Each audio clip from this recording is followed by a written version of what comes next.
all of your computers are dying. As we strive to scratch our nostalgia itch, the effects of time passing on these old machines is a growing problem. Old plastics are breaking down, capacitors are drying out, and components that were never expected to last for more than a few years are spontaneously expiring just when we need them to give us our Jet Set Willy fix. Custom chips can be especially difficult to replace. Popular computers like the Commodore 64 and the ZX Spectrum are well catered for, and it's now possible to build entirely new versions of those micros using brand new parts. But what about some of the less popular machines? How about the Acorn Electron? In the UK market, this was meant to be the ZX Spectrum killer, and if a young Bilbo Baggins had managed to release it in time for the Christmas rush, it might have been a big hit. Stupid fat idiot. For viewers watching from other regions who might not be familiar with the little Elk, this machine was meant to be a cheap, cost-reduced version of the BBC Micro. What's a BBC Micro? Oh, come on, America. Okay, the BBC Micro can be thought of as the British Apple II. I hope that makes things clear. Now, the thing about the 1981 BBC Micro is it's one of the few machines, certainly one of the few very successful machines, that you can build from scratch today using all off-the-shelf parts. Most other machines released after that time were designed with cost in mind, and one good way to reduce the cost of building a computer is to amalgamate as much of the logic as possible into fewer chips, which is where ULAs, or uncommitted logic arrays, enter the picture. The ZX Spectrum ULA combines almost all of these chips here into this single 40-pin package. Acorn took a very similar approach when they designed the Electron, a machine meant to compete at the value end of the market, but compatible partially with the much more expensive and very popular BBC Micro. But is there a risk attached to buying a condition unknown, works the last time I used it in 1986 Electron from eBay? If any of the chips in this machine are broken, you don't need to worry, not at all. All of them are easily replaced, and cheaply too. For example, the LM324N op-amp here costs 98p for 10. The logic is cheap. The RAM is cheap. A ROM can be replaced with a cheap EEPROM, and the CPU is a fairly standard 2 MHz 6502. Yep, nothing in here to worry about. What's that? No, nothing. Just keep looking at all the other cheap chips. Oh, okay. Well, that would be the infamous Acorn Electron ULA. This chip, more than any other in here, is the beating heart of this little machine. If this goes wrong, and they do, your Elk becomes an ornament. Quite a pretty one, I think. Currently, the value of second-hand Electrons, is there a new value? It's pretty much as low as it will ever be. The last few auctions I can see on eBay sold for around the £30 mark, and I think it's down to this. The risk of buying one with a faulty ULA is reasonably high, and if you have to replace the ULA, the current going rate for one of those is around the same £30, which makes no sense at all. The ULA you buy for £30 could expire almost immediately. It's a frustrating state of affairs, and something that's become more and more of a problem as they get older. So, what's the answer? Well, the solution is to recreate the failing old tech using new tech. As I mentioned at the start, the ZX Spectrum has new chips available, including the notorious ULA in that machine. This was reverse engineered by Chris Smith, and then other clever people such as Don Superfo came along and made a Spectrum that didn't even need a ULA. There are also, more interestingly for the subject of this video, recreations that drop straight into the same socket. In the Spectrum's case, the VLA-82 by Chuckie Egg and the Nebula from Retrolium. But currently there isn't one for the Acorn Electron. Well, there wasn't.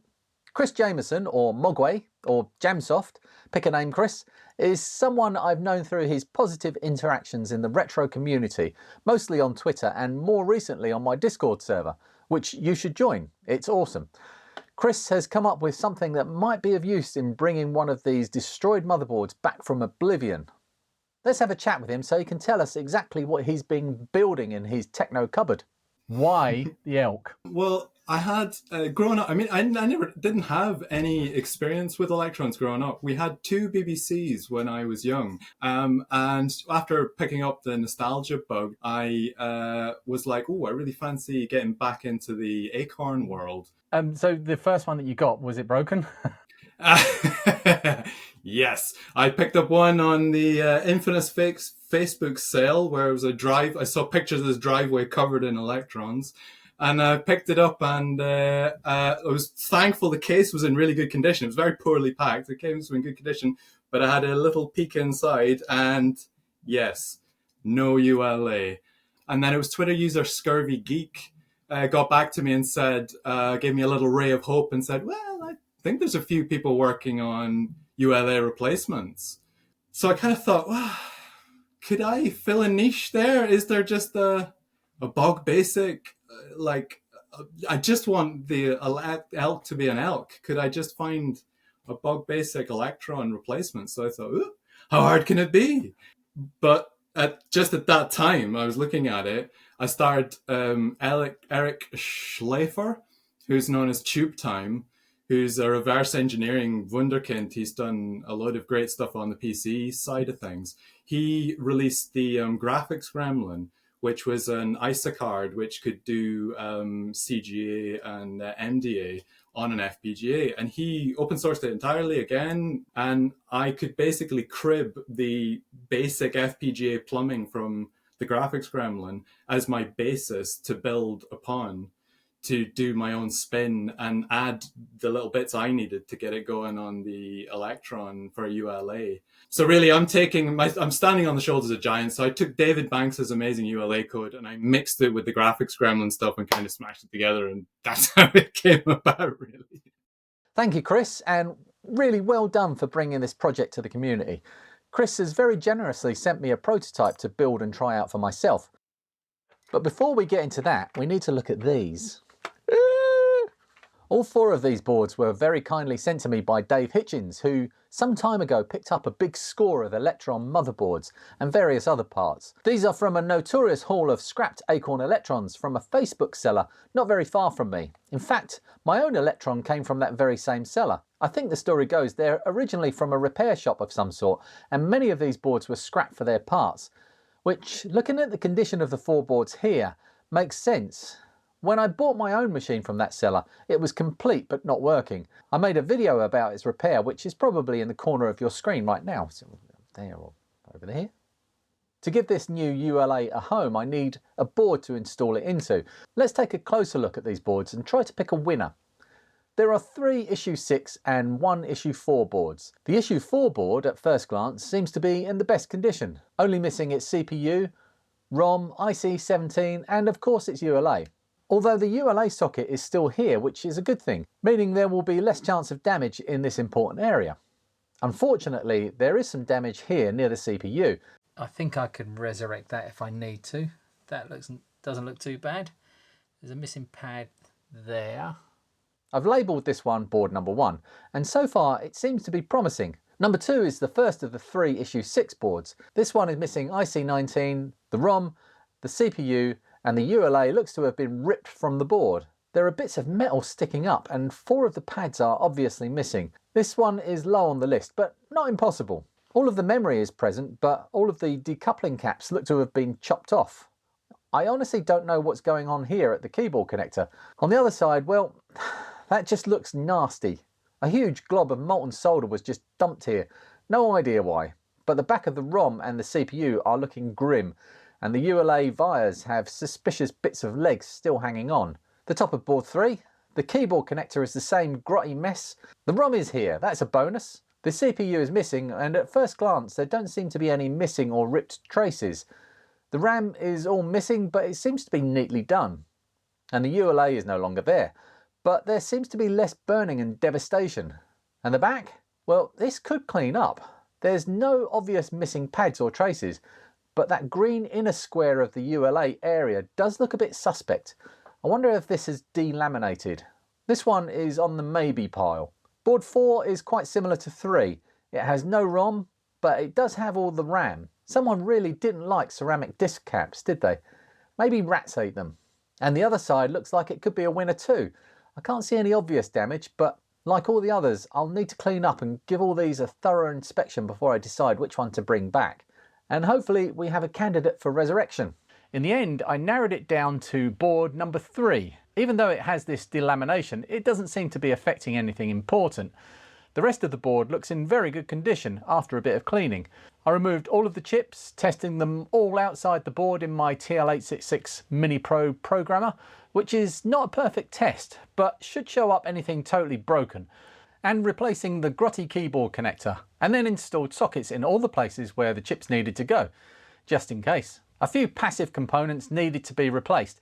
I borrowed these along with a set of memory chips from one of the other boards. In the ULA position, I used a strip of turn pin headers to create a socket, and to make sure it was the right size and shape, I did in fact desolder my own ULA to use as a guide, holding the pin headers in place whilst I soldered it. I switched it on with the original ULA installed and it worked. So that's a working board that's just missing a ULA. Now we get to the interesting bit. Is it possible to build a working ULA using all of these parts? I'm a big fan of SMD soldering, but I have to say I was a little apprehensive to say the least when I saw the size of the components and how close together they are on the board. These are mostly 0402 parts, which means they are 0.04 inches long and 0.02 inches wide. Here is a banana for scale.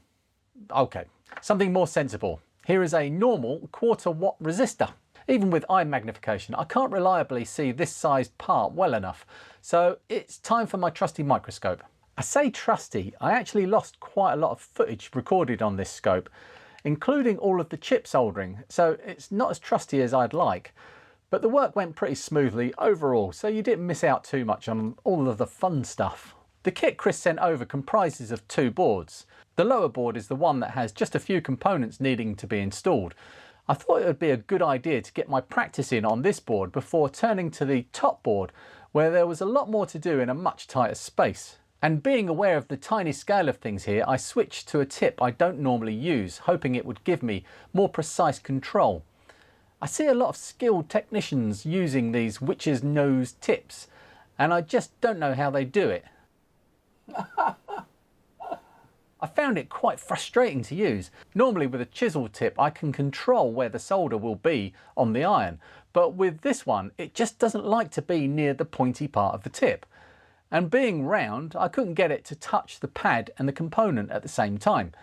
Before too long I switched back to my chisel tip and found that much easier to use, if just a little bulky. In fact, for some of the components I found it easier to flow some solder onto the pads first and then just blast them with hot air. This bottom board carries a lot of heavy traces, especially the ground and 5-volt points. This capacitor here refused to attach at the end close to that via. The solder flowed nicely onto the end of the cap, but the iron couldn't carry the heat into the pad. It looks soldered here, but if you look carefully you can't see any shiny solder on the pad. And heating the other end, it wasn't attached.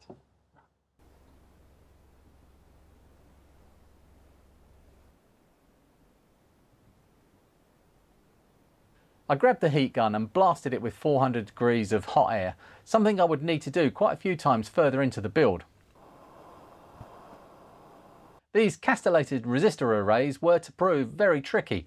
There's just the one on this baseboard, but you'll see a few more on the top board. And they gave me quite a few headaches. I assumed they would be reasonably simple, a bit of drag soldering on both sides. Job done. But that big heavy plane of copper to the right joining all 4 of the connections on that side was just sucking the heat right out of my iron. It was all a good learning experience though. Let's try that again. This time I want to get some solder onto the pads before attaching the part. That can help conduct the heat into the board. 2 of them just don't want to take the solder though, so I've bumped the heat on the iron to 400 degrees. That's got another one. And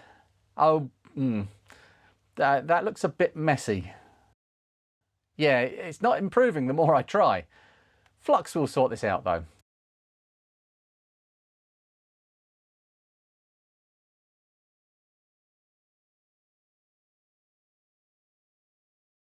again with the hot air gun.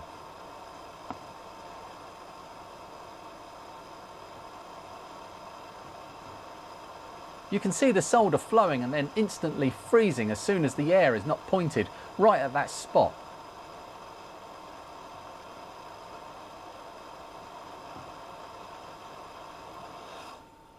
I'm not sold on this one being attached, so here is my multimeter in continuity mode. And testing from the top of the connections on the resistor, they're all connected on the tricky side.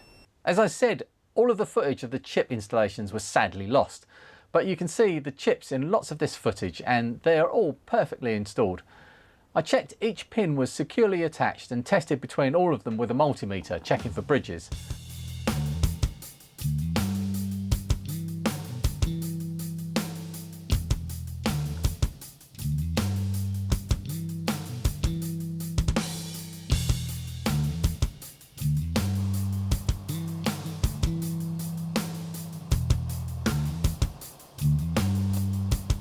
More resistor arrays. I'm getting a better flow going. That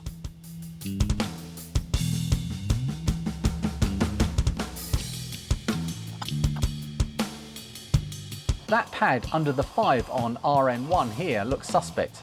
We might come back to this later.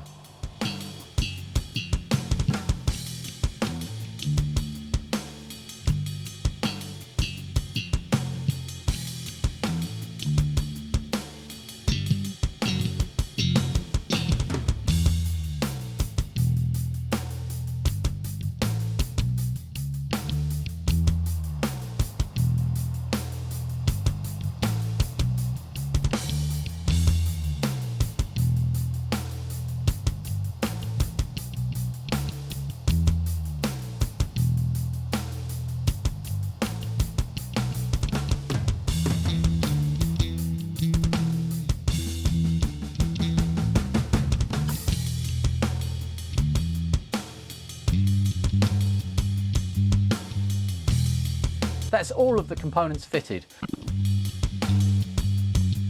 Chris informed me this version of the board would require a couple of small budgies to work correctly. These have already been fixed in the most recent updated version. I just need a couple of wire links,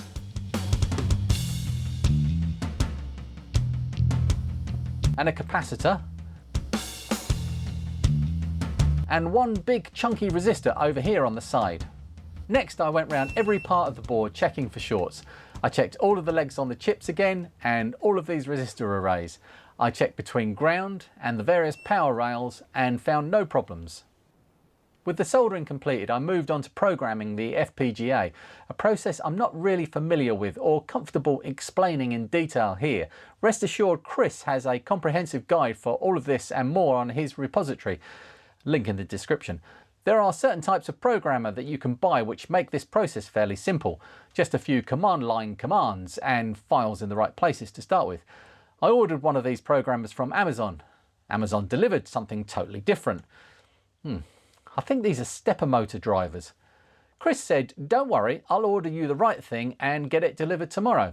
A package arrived the next day from Amazon, and it was the stepper motor thingies again. He'd ordered the same thing I had.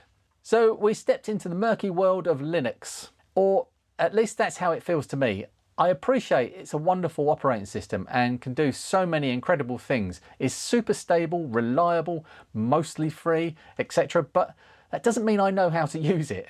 Chris found a way to program the FPGA using a Raspberry Pi, something he then added to his repository to help anyone thinking of building one of these. A proper programmer will be a simpler process, but to help keep costs down you can use just about any Pi you have laying around. He actually did the testing on the original Pi 1. I had a few Pis to choose from, but thought having a keyboard already attached would be helpful, so I opted for my Pi 400. Using the guides from Chris's repository, I attached the Pi to the programming connectors on the ULA board. As I didn't have the right gendered wires, I ran them through a breadboard to the GPIO pins on the back of the Pi 400. Then I double checked those connections. Then I checked them again. I installed Raspberry Pi OS and started following the guide Chris had provided. Then I got immediately lost, and close to fake tears I messaged Chris asking for help. Now, Chris is a brilliant bloke and spent a couple of hours guiding me through the process, one command line at a time. And in the end, We did it. It was finally complete. Now, excited, I plugged it carefully into the test board and switched it on. My bench power supply immediately complained and went into voltage limiting protection. Oh no, was it something I did? I switched the FPGA board over to my own issue 4 Electron, in which I'd already fitted some pin header strips for the original ULA, and this time it didn't current limit, but it also didn't work. Some hours were spent poring over both the now broken Electron motherboard and the sadly non-working ULA replacement. On the issue 6 motherboard, it took an embarrassingly long time to work out that a tantalum cap had given up and was shorting out the 5-volt rail directly to ground. A bit of measuring the relative resistance with a multimeter and finding out which side of the board was more shorted than the other side pointed to this cap here. Removing it removed the short, and replacing it brought the Electron back to life once more. But the ULA was still not working. During a very busy few days, I went back and forth with Chris during snatched moments of time, with him feeding me clues on what to look for and where. Eventually, after a few red herrings, we found that 2 of the data lines were missing altogether, and using his excellent schematics, I followed these lines from the FPGA through the level shifters next to it and into these resistor arrays.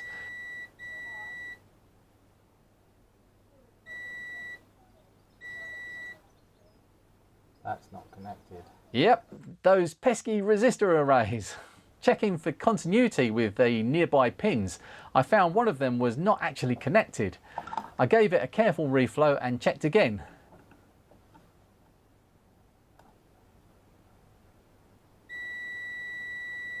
It still didn't work. Well, the chances are if one of them was not connected, then others could be the same.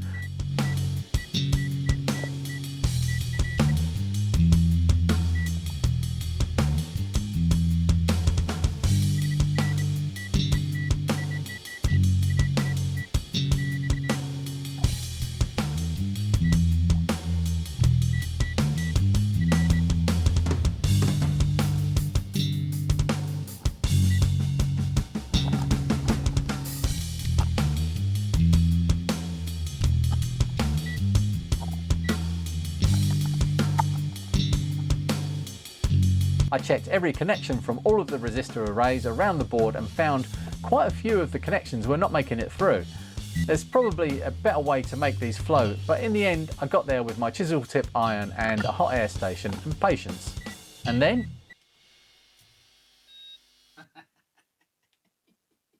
it's working! The case is beautiful. It's such a lovely little machine. So I'm really hopeful that some of those can kind of come back to life and give people enjoyment. Secondly, I'm also hoping that if an idiot like me can build one of these things, then, you know, there's hope other folks that might be inspired to give it a go too. So now what? Well, before we get to testing this, I want to look at what I have here. This is my Acorn Electron I've had for a while now. It works fine. It has the original ULA inside and I don't need to do anything to it. This Electron I recently bought from Julian from my Discord. It has a lovely case in good condition, and the best thing about it is it doesn't work. This is going in the repair pile and I'm hoping it won't need a new ULA, but if it does, well, we know how to fix that now. These 4 boards are a problem. I've already brought this issue 6 back to life and the issue 4 should be fixable with a few budge wires around the CPU area. But what about these other 2? This one, number 4, is in pretty decent condition, just missing a load of decoupling capacitors. The board itself is pretty good, but this one, the aptly labelled number 2, has some heavy damage around the ULA area. It's had a hard life. It's all fixable, but there's quite a lot of work here, and in the end I'd need a ULA, a CPU, a ROM, all of the RAM, all these caps, and I would still only have a working board without a case to put it into. The case contains the most important part you need when using a computer, which is of course the keyboard. But is there another way? Well, yes, there is. And as a bonus, there's something I can do about that destroyed motherboard too. This is a PS2 Keyboard Adapter for the Acorn Electron, kindly sent over by its creator Ian, who goes by the name GrandOldIan and is one of the brilliant group known as the Board Folk. This turns a bare board without a case into a pretty much fully functioning Acorn Electron, albeit a bit nude, and without a proper power supply. You can run an Electron using just a simple 5-volt power supply, but for tape functions you need the -5 volts that the original supply supplies. It also included a bare board so I can make up another one of these. It's super clever, just slotting over the keyboard pins here. And you can still have an original keyboard connected with this set of pins here. The modulator, which is much less useful than it used to be, needs to be removed, and the PS2 connector sits in the space where your RF cable used to plug in. It's a very neat and clever device. As well as the PS2 connector, Ian sent this.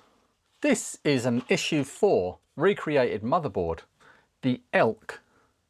Again from the marvellous board folk. I believe credit is due to Rob Peepo Taylor, who has been involved with many amazing board recreations. This one is an early version they've tested and works. It doesn't include any credits to its creators on the silkscreen, but they kindly allowed me to give it a look over. I intend on taking the worst board, that last issue 6 we looked at, and transplanting all of its parts over onto this board, but that will be for a future video. Right, now I have a working ULA replacement in my rescued Acorn Electron and a clever PS2 keyboard. What can I actually do with it? Well, pretty much everything you can do with a standard Acorn, plus a little bit more. I don't have a fancy SD card loading device for the Electron, but I can load games via the tape port using my TZX Duino. Here is one of my favourites, Chuckie Egg. You might have seen Adrian playing this classic on his recent Electron video. And here is a very interesting one, Zalaga, which might be a clone of a game with a similar name, is a really good looking game by Nick Pelling, and I really got into the blast 'em up action. But there's something going on here that isn't quite right. When things get really busy, it looks like there are frames being skipped. It's not really hurting the fun, but Chris has come up with a clever fix for this. FPGA chips come with something called BRAM or block RAM. Only a tiny amount in modern terms, 8K in fact, on this particular chip, which happens to be a rather useful amount in the context of a machine with just 32K of usable RAM. So when you press a combination of keys, in this case Control, Caps Lock and 2, Turbo Mode is activated. Turbo Mode uses that 8K of BRAM on the FPGA and maps it to the first 8K of address space on the Electron. This duplicates the effect of a retro hack from back in the day called the Slogger Turbo. That one did clever trickery to shadow the lower 8K of memory, allowing the CPU to access it at its full 2 MHz speed. On top of this, the 8K inside the FPGA is a full 8 bits wide, unlike the 4 bits of the real RAM on the motherboard. So even more performance is gained. There are other things involving the way the ULA accesses the RAM for display purposes that I really don't understand fully, but these are also giving performance boosts. If you really want to know more about this stuff, you should watch Retrobite John's excellent video on the Electron, in which he explains everything about the Elk in his usual brilliant way. Remember when I said I'd come back to RAM? Well, this is the moment where we're going to come back to RAM.